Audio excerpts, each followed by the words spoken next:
of very varied dispositions. Many of his friendships were highly emotional and fulfilling.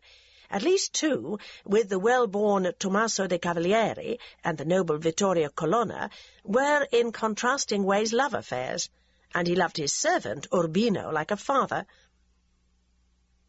Michelangelo's longevity, versatile genius, and searching practical intellect, curiosity, and needs would inevitably have brought him into contact with a great many people. In turn, he felt passionately about the people he met from all strata of society. His relationships were spontaneously warm and natural, full of kindliness and concern, though infused with suspicion, calculation, and sometimes even cruelty when his tongue or temper took charge. The events of Michelangelo's life introduce us to many of the dramatis personae of Renaissance Italy in their incomparable profusion.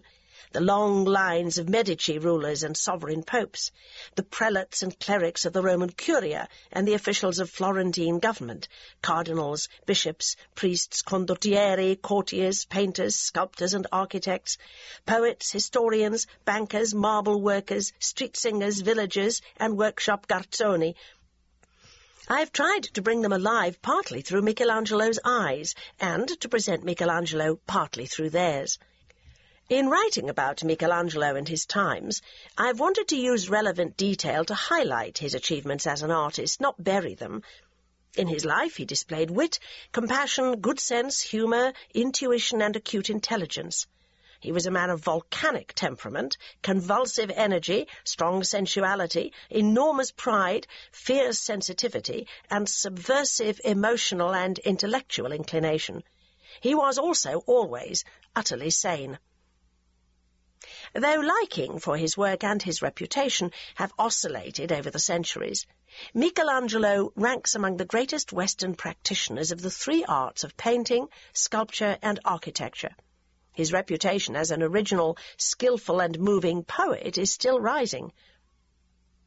A biography of Michelangelo must, of course, record the events of his life to illuminate the context of great works of art. For the significance of particular works of art, the reader is best advised to seek the guidance of art historians, to use his own eyes and to trust his own feelings.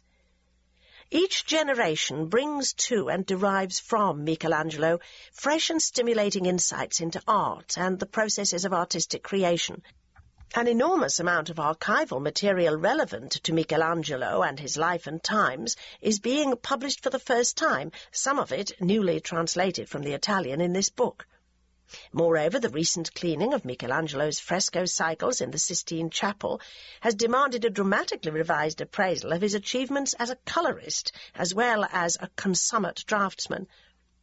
Again, reappraisals of the historical context of Michelangelo's achievements, for example, the view of the so-called Counter-Reformation as parallel to the Lutheran Reformation in its yearning for spiritual renewal rather than simply in stark opposition, put Michelangelo's own religious sensibilities and much of his work in a radically altered historical framework.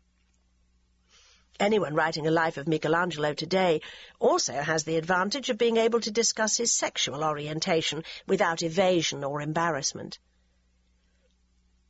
My first glimpses of Michelangelo's works came in 1950, when I visited Florence and Rome for Holy Year.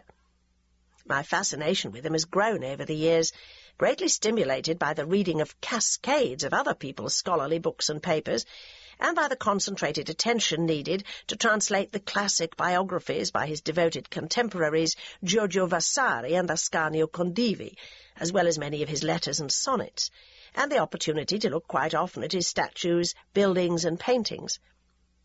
I have, above all, been helped to complete a long, enjoyable task through the patience, thoughtfulness, knowledge, and kindness of the following: Sidney Anglo, Giovanni Aquileccia, Aideen Archbold, Leonard E. Boyle, Anthony Brooke, Jenny Bull, John Berry, Andrew Cameron, Wilfred Cameron Curry, Peter Carson, David Cast, Brian Chessel, Cecil Clough, John Cullis, Bob Davenport, Judith Flanders, Giles Gordon, John Hale, Nigel McGilchrist, the late Fabrizio Mancinelli, Nicholas Mann, Philip Mason, Linda Murray, the late Peter Murray, Paolo Nardi, John O'Malley, frank and To keep listening to this audiobook for free, click the link in the description. It will take you to a free Audible trial where you can listen to this and many other books for free for 30 days.